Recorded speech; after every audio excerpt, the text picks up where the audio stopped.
Bien, hemos visto que si dentro de un método de una clase yo utilizo la palabra this, con ella me estoy refiriendo al objeto sobre el cual se esté aplicando el método.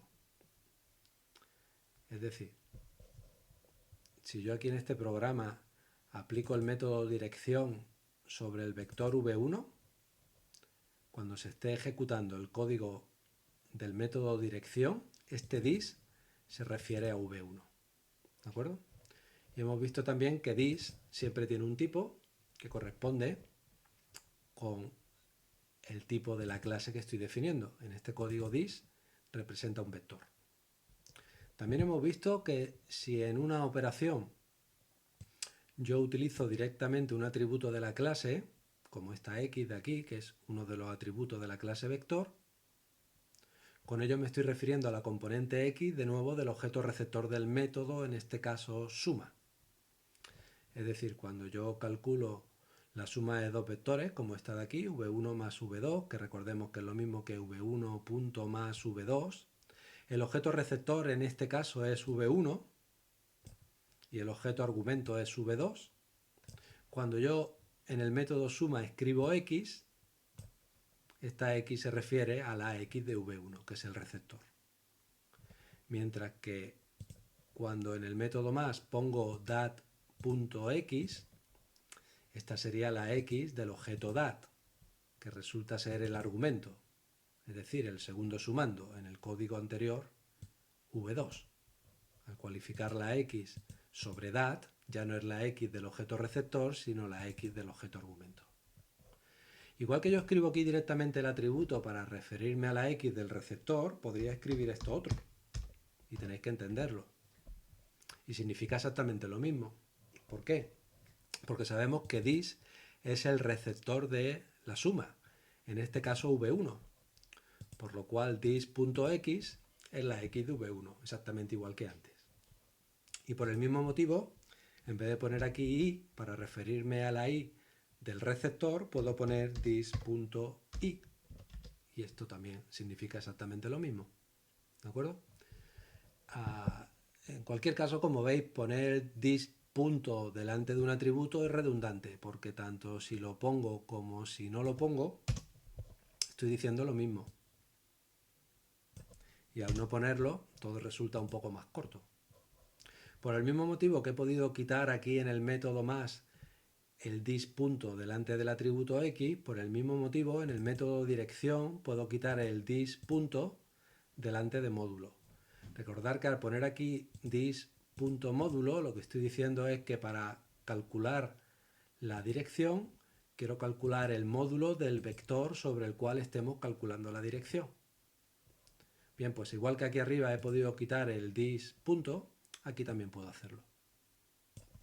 Y si lo hago, se sobreentiende que aquí quiero calcular el módulo del mismo objeto sobre el cual estoy calculando la dirección. ¿Vale? Sin embargo, eso de quitar el objeto receptor delante de un método, tal como estamos haciendo aquí, solo puedo hacerlo en un método de la clase, pero no puedo hacerlo luego en un programa que use la clase. Yo aquí, por ejemplo, no puedo quitar, para el método dirección, no puedo quitar de delante el objeto sobre el cual quiero invocarlo, porque aquí perdería todo el sentido. ¿Sobre quién quiero calcular la dirección? No hay nadie sobre quien quiera calcularlo, por lo cual esto sería erróneo. ¿De acuerdo? Bien, otro uso de la palabra this dentro de una clase es para definir lo que llamamos constructores alternativos de la clase.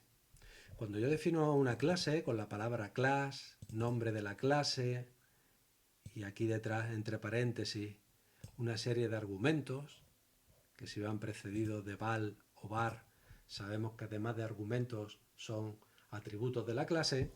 Cuando yo hago eso, estoy definiendo lo que llamamos el constructor principal de la clase. El constructor es la operación que me permite crear objetos de la clase. En este caso, el constructor principal de la clase vector toma dos argumentos de tipo punto flotante que se corresponden con el atributo x y el atributo y del objeto que queramos crear. Y el modo de usarlo, tal como hemos visto, es mediante la palabra new. Pongo la palabra new, el nombre de la clase y cada uno de los argumentos del constructor principal. A veces, para una misma clase, me interesa poder crear objetos de ella de distintas formas. Y eso lo consigo definiendo varios constructores para la clase, definiendo lo que llamamos constructores alternativos. ¿Cómo se define un constructor alternativo para una clase? Pues dentro de la clase defino, como si fuera un método, con la palabra def, algo que se llame this, con los argumentos que yo quiero que tenga. Supongamos que quiero definir ahora un constructor para la clase vector que va a tomar un único argumento, v, de tipo punto flotante. Bien, observar entonces que este this dentro de una clase que va precedido de def ya no denota a un objeto receptor de un método, sino que es una notación para definir un nuevo constructor de la clase. Esto de aquí indica definimos un nuevo constructor que toma un único argumento, v.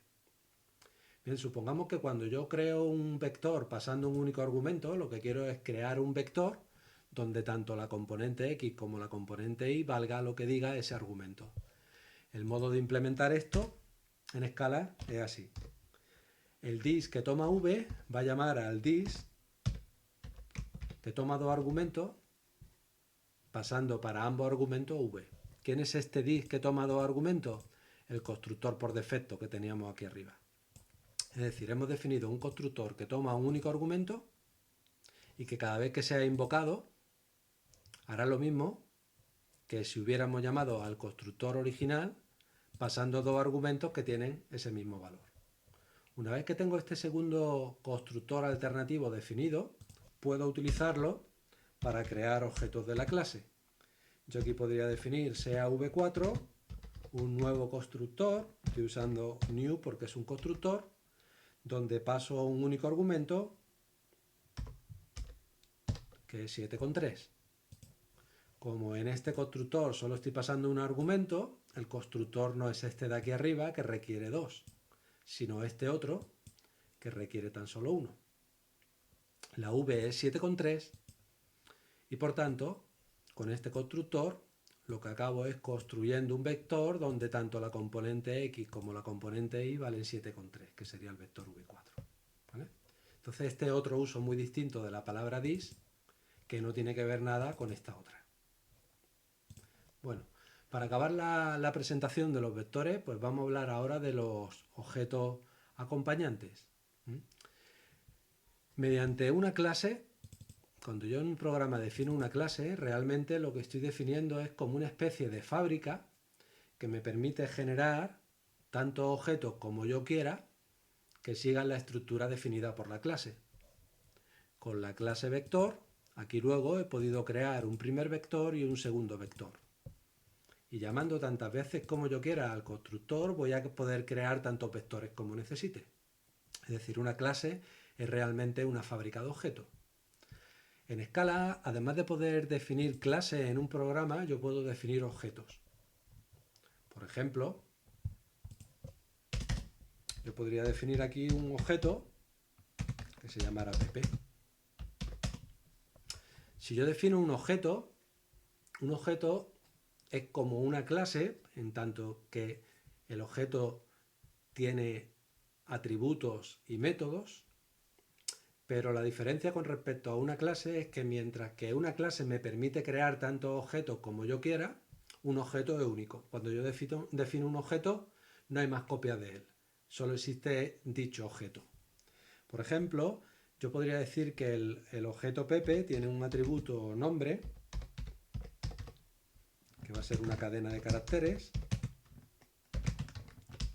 y que es el texto Pepe. Y podría decir que tiene un atributo mutable, un var, que es edad, de tipo entero, y que en principio pues vale 50. ¿De acuerdo? Entonces yo ahora en otro programa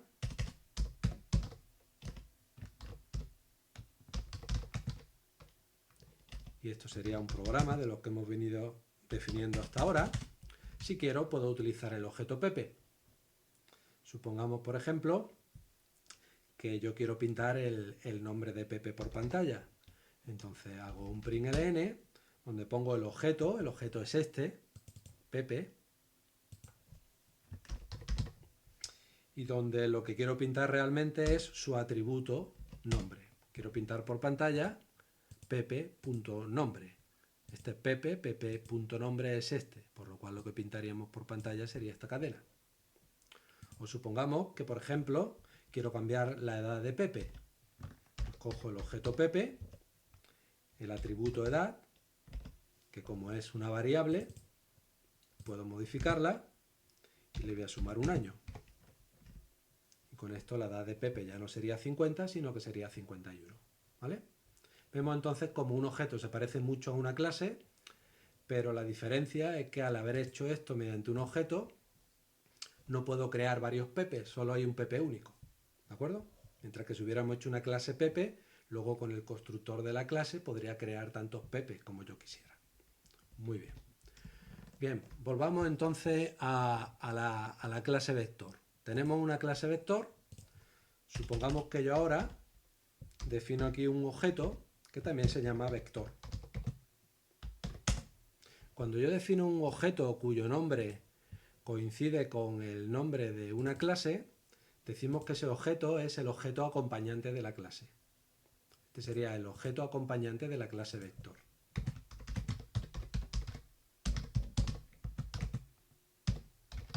¿De acuerdo? Dentro de un objeto acompañante, como dentro de cualquier otro objeto, yo puedo definir atributos o métodos.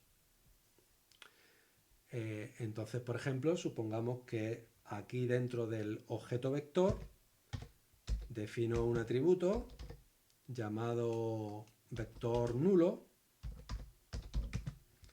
que va a ser un vector donde las dos componentes van a valer 0. Lo hago utilizando el constructor alternativo que requiere un único argumento, porque ya pasando 0, con ese constructor conseguimos que tanto la x como la y valgan 0. ¿De acuerdo?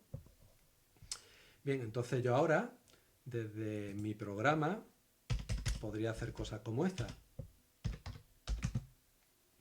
Sea v5, el vector v4, sumado con el vector punto nulo.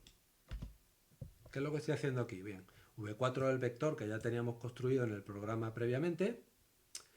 He accedido al objeto vector, a este de aquí, y mediante la notación punto, a un atributo que incluye, que es el atributo nulo, que realmente representa este otro vector. Y ese otro vector es el que estoy sumando con el vector v4. ¿De acuerdo? Obviamente, al ser esto un vector nulo, en v5 el resultado de la suma coincidiría con v4. Es tan solo un ejemplo. ¿Vale? Igual que aquí dentro del objeto acompañante vector puedo definir un atributo como nulo, también puedo definir un método. Por ejemplo, supongamos que defino dentro del objeto vector el método polar. Quiero que el método polar, voy a llamarlo en minúscula, coja dos argumentos, un módulo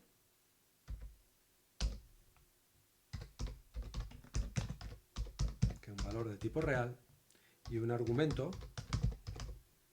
que es otro valor de tipo real. Y supongamos que este método, yo quiero que cada vez que lo llame con un módulo y un argumento, genere un nuevo vector cuyo módulo sea este y cuyo argumento sea este otro, y que me lo devuelva. Quiero que el resultado de polar sea ese vector. Es decir, quiero que polar realmente sea un método que cada vez que lo invoque cree un nuevo vector según estos dos parámetros. ¿Vale? Pero aquí el vector lo estoy generando usando componentes polares y realmente mis vectores están implementados de forma que lo que almacenan son las componentes cartesianas. Por lo cual, si yo lo que quiero es generar un vector de los míos, para hacerlo tendré que llamar al constructor para generar el nuevo vector. Pero en este constructor tengo que pasar dos cosas, que serán cuál es la x y cuál es la y del vector que quiero devolver. Bueno, podemos utilizar la equivalencia entre coordenadas polares y cartesianas y entonces diríamos que la x va a ser el módulo que me hayan dado multiplicada por el coseno del argumento y que la y va a ser el módulo que me hayan dado multiplicado por el seno del argumento, ¿vale? Estoy usando las funciones cos y sin que están definidas en la biblioteca matemática que importamos previamente. Entonces, cada vez que, si yo ahora en un programa defino el vector v6 llamando a este método, voy a tener un vector a partir de un módulo y de un argumento. ¿Cómo llamo a este método? Pues observar que este método es un método del objeto vector, por lo cual para llamarlo tengo que poner primero el objeto vector, punto, y el método. ¿Vale? Y ahora habrá que poner el módulo, pues supongamos que quiero que sea un vector cuyo módulo es 10 y cuyo argumento es 0 radianes. ¿De acuerdo? Al llamar a este método, se generará el vector correspondiente con esta equivalencia y se me devolverá como resultado. Y ese vector lo tendré aquí. ¿De acuerdo? Este método que hemos definido aquí, que es un método que realmente lo que acaba haciendo es fabricando nuevos objetos de la clase, es lo que llamamos un método de fábrica. ¿De acuerdo? Un método de fábrica es un método que fabrica nuevos objetos. Podemos definir un segundo método de fábrica, que lo voy a llamar el método apply, y este lo que va a coger va a ser las coordenadas cartesianas para un nuevo vector que quiero generar. Cojo tanto una x como una y. Cuando yo a este método le pase una x y una y, va a generar un vector con esas componentes nuevos y me lo va a devolver. La implementación es trivial. Simplemente llamo al constructor de la clase con la x y la y que me han dado. ¿De acuerdo? Observad que entonces, como este método también crea un nuevo vector, también es un ejemplo de método de fábrica.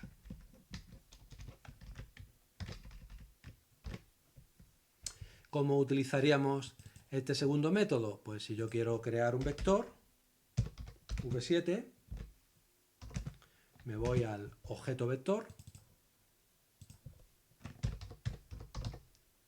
y le aplico el método apply, pues supongamos con componente 10 para la x y 20 para la y. Este sería el modo de usarlo. Y al llamar a este método se generaría un nuevo vector con esas componentes que se devolvería y yo acabaría guardando en v7. Bien, generar un vector con esta notación frente a generarlo utilizando el constructor no tiene gran ventaja. Pero recordar que el método apply es especial en escala en el sentido de que puede ser omitido. Si un objeto o una clase tiene definido un método que se llame apply, yo puedo utilizarlo como un método normal, el objeto, punto, el nombre del método y argumentos, pero otra opción para usar el método apply es poner tan solo el nombre del objeto y acto seguido los argumentos. Cuando yo pongo un objeto y sin poner un método pongo argumentos, se sobreentiende que lo que estoy llamando es al método apply del objeto en cuestión.